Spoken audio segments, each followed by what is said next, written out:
ایک صحابی رسول رات کو اپنے گھر میں آرام فرما رہے تھے اور انہیں پیاس لگی تو انہوں نے اپنی اہلیہ سے پانی مانگا۔ ان کی اہلیہ صحابیہ پانی لے کر آئیں تو وہ صحابی دوبارہ سو چکے تھے۔ وہ عورت اتنی خدمت گزار تھی کہ پانی لے کر کھڑی رہی۔ جب رات کا کافی حصہ گزر گیا تو صحابی کی آنکھ دوبارہ کھلی اور یہ دیکھ کر حیران رہ گئے کہ ان کی وفادار بیوی پانی لے کر اب تک کھڑی ہے۔ پوچھا تم کب سے کھڑی ہو؟ تو اس صحابیہ نے جواب دیا کہ جب سے آپ نے پانی مانگا تھا، میں پانی لے کر آئی تو آپ پھر سے سو چکے تھے، اس لیے میں نے آپ کو جگا کر آپ کے آرام میں خلل ڈالنا مناسب نہ سمجھا اور سونا بھی گوارا نہ کیا، کیونکہ میں نے سوچا کہ ممکن ہے کہ پھر آپ کی آنکھ کھلے اور آپ کو پانی کی دوبارہ سے طلب ہو اور کوئی پانی دینے والا نہ ہو، کہیں خدمت گزاری اور وفاشواری میں مجھ سے کوئی کوتاہی نہ ہو جائے، اس لیے میں ساری رات پانی لے کر کھڑی رہی۔ جب اس صحابیہ نے یہ کہا کہ میں ساری رات پانی لے کر کھڑی رہی تو اس صحابی کی حیرت کی انتہا نہ رہی۔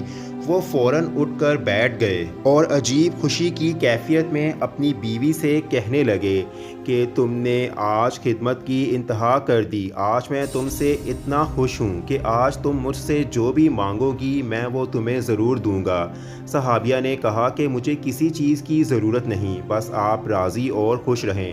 لیکن صحابی نے جب بار بار اصرار کیا تو ان کی بیوی نے کہا کہ اگر ضرور آپ نے میرا مطالبہ پورا کرنا ہی ہے تو مہربانی کر کے آپ مجھے طلاق دے دیں۔ جب صحابیہ نے یہ بات کہی تو اس صحابی کے پاؤں کے نیچے سے جیسے زمین ہی نکل گئی ہو۔ وہ ہکا بکا اور حیران ہو کر اپنی بیوی کا منہ دیکھنے لگے کہ یہ کیا کہہ رہی ہے۔ صحابی نے سوچا کہ اتنی خدمت گزار بیوی مجھ سے طلاق کا مطالبہ کر رہی ہے۔ انہوں نے کہا کہ چونکہ میں وعدہ کر چکا ہوں اس لیے تمہارا مطالبہ تو ضرور پورا کروں گا، لیکن پہلے چلتے ہیں رحمت دو عالم صلی اللہ علیہ وآلہ وسلم کی خدمت میں، اور آپ سے مشورہ کرنے کے بعد جو فیصلہ ہوگا اسی فیصلے پر میں عمل کروں گا۔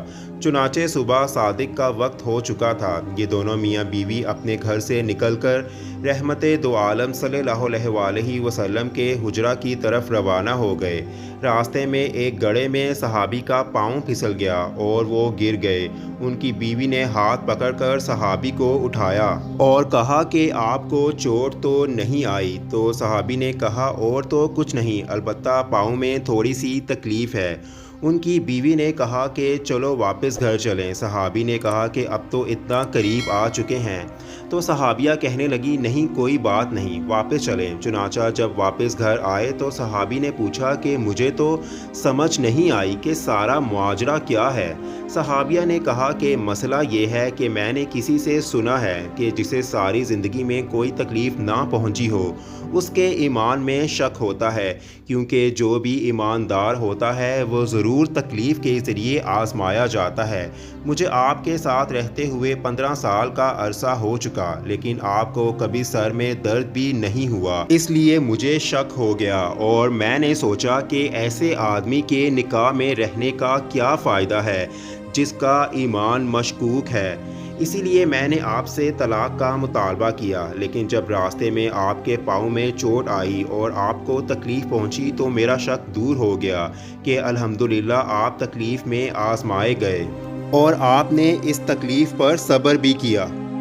اللہ تعالیٰ سے دعا ہے کہ نبی کریم صلی اللہ علیہ وآلہ وسلم کے اسوہ حسنہ پر عمل کرنے کی توفیق عطا فرمائے، آمین۔